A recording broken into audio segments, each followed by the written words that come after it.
NEET exam को लेकर लगातार जो हंगामा मचा हुआ है, उसी बीच कल प्रधानमंत्री नरेंद्र मोदी ने एक अनाउंसमेंट किया। वो अनाउंसमेंट था फास्ट ट्रैक कोर्ट्स को लेकर, यानी कि जो भी ऐसा मामला, किसी भी तरीके का पेपर लीक होता है, कहीं पे भी इस तरीके से चीटिंग होती है, तो ये जो पेपर लीक के सारे मामले हैं, ये फास्ट ट्रैक कोर्ट्स में चलाए जाएंगे, यानी कि अब इन पर सुनवाई फास्ट ट्रैक कोर्ट्स में होगी।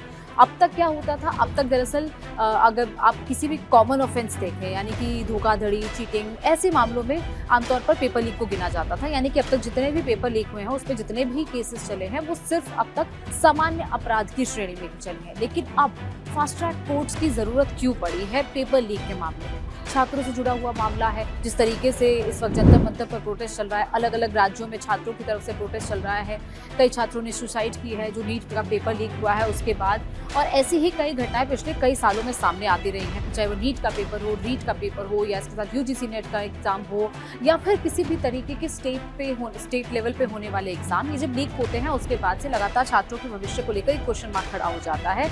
लेकिन जब भी ऐसे मामलों में कन्विक्शन की बारी आती है, तो कन्विक्शन या तो होता ही नहीं है, या तो वो इतना डिले हो जाता है कि छात्र न्याय का इंतजार करते रहते हैं, और धीरे धीरे लोग उस मामले को भूल ही जाते हैं कि ऐसा कोई पेपर लीक भी हुआ था और उसमें क्या फैसला आया, ये लोगों तक पहुंच ही नहीं पाता है, क्योंकि कोर्ट में किसी तरीके से कोई डिसीजन हो ही नहीं पाता। खास तौर पर जो एजेंसीज या फिर जो पुलिस इस पूरे मामले में जांच करती हैं पेपर लीक के मामलों में, वो दरअसल कोई ऐसे एविडेंस ही कोर्ट में पेश नहीं कर पाती है जिसके बाद किसी भी नतीजे पर कोर्ट पहुंच पाए। अब जरूरी क्यों है फास्ट ट्रैक कोर्ट? क्योंकि प्रधानमंत्री ने कल जो ट्वीट किया उसमें स्टूडेंट्स के वेलफेयर की बात की, और उसमें उन्होंने उस ट्वीट के जरिए, ये प्रधानमंत्री की तरफ से पहला रिएक्शन था जो स्टूडेंट प्रोटेस्ट के बाद आया है, और ये पहले रिएक्शन में ही प्रधानमंत्री ने फास्ट ट्रैक कोर्ट्स की बात की, जिसमें उन्होंने कहा कि स्विफ्ट यानी कि जल्दी सुनवाई हो, जल्दी इस पूरे मामले में कन्विक्शन हो, और इसके साथ साथ जो त्वरित निस्तारण है इन मामलों का वो किया जाए।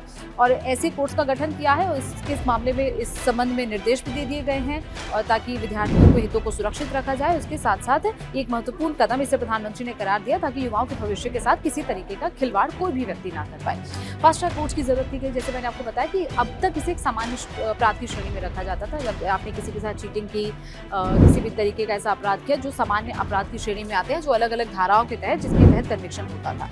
अब तक कौन सी धाराएं लगती थी? क्योंकि सामान्य अपराध की श्रेणी में था तो धोखाधड़ी, यानी कि पेपर लीक मामले में किसी ने किसी तरीके की फर्जीवाड़ा किया, किसी तरीके की धोखाधड़ी की। और जब भी दरअसल पेपर लीक होता है उसमें कई ऐसे लूपहोल्स होते हैं, यानी कि पेपर जहां से लिखा गया वहां से लीक होने के चांसेस, जिस टीचर ने लिखा, इसके साथ साथ पेपर जहां पर छपने गया, प्रिंटिंग के लिए गया, उसमें वहां से लीक हो सकता है, वहां से लीक हुआ है कई बार। इसके अलावा कई बार उसे प्राइवेट वेयर हाउसेस में भेज दिया जाता था, पेपर लीक होने के प्राइवेट प्रिंटिंग प्रेस में भेज दिया था, वहां से पेपर लीक हो जाता था। इसके अलावा पेपर जब ट्रांसफर होता है, यानी कि प्रिंटिंग जिस प्रेस से उसके बाद जहाँ पर भी उस सेंटर्स पर जाने होते हैं, जहाँ पर भी एग्जामिनेशन सेंटर होते हैं, वहाँ से कभी कभी लीक हो जाते हैं। तो ये सारे मीडियम्स रहते थे। ऐसे में अभी तक जो आईपीसी की धाराएं लगती थी, आईपीसी की धाराएं, क्योंकि अब तक आईपीसी के तहत ही केसेस आते थे जिसमें 420 यानी कि धोखाधड़ी, 467 और 468 भी धोखाधड़ी, और इसके साथ साथ ये 120B आपराधिक षड्यंत्र, यानी कि यही वो धाराएं लगती थी जिसके तहत अभी तक किसी का भी कन्विक्शन होता था। लेकिन कन्विक्शन में देरी क्यों होती थी?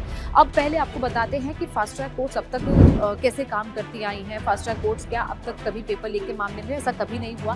फास्ट ट्रैक कोर्ट्स जब भी भारत में बनी हैं तो वो हमेशा या तो रेप के मामले में, सेक्सुअल ऑफेंस के केसेस में, पॉक्सो के केसेस में, किसी भी डिसेबल्ड पर्सन के साथ अगर किसी तरीके की नाइंसाफी होती है, ऐसे केसेस में, यानी कि खास तौर पर जिन पर सबसे ज़्यादा पब्लिक का फोकस रहता है, जो पब्लिक डोमेन में बहुत ज़्यादा केसेस आते हैं, पब्लिक में जिसको लेकर बहुत चर्चा हो जाती है। आमतौर पर जब भी आपने सुना होगा कि कोर्ट से मांग की जाती है कि इस मामले में फास्ट ट्रैक कोर्ट का गठन किया जाए और फास्ट ट्रैक कोर्ट में इस मामले की सुनवाई हो, और यही वजह होती थी कि ऐसे मामलों में फास्ट ट्रैक कोर्ट के गठन हो जाते थे। लेकिन अब पेपर लीक को लेकर कभी ऐसा नहीं हुआ, जिसको लेकर अब पीएम ने अनाउंसमेंट कर दी है, जिसके बाद अब फास्ट ट्रैक कोर्ट का गठन कर दिया गया है।